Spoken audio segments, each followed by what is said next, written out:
Prima era intento a fare riscaldamento per la prossima partenza qui al Trail del Gevero. È la prima volta che partecipa?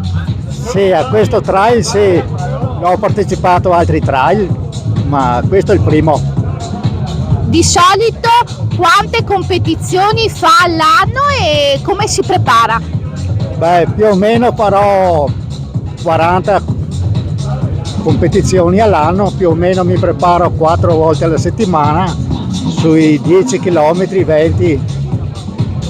Per chi non ha mai corso e vorrebbe iniziare, alzarsi dal divano e iniziare a essere un po' più sportivo, che consiglio si sente di dare?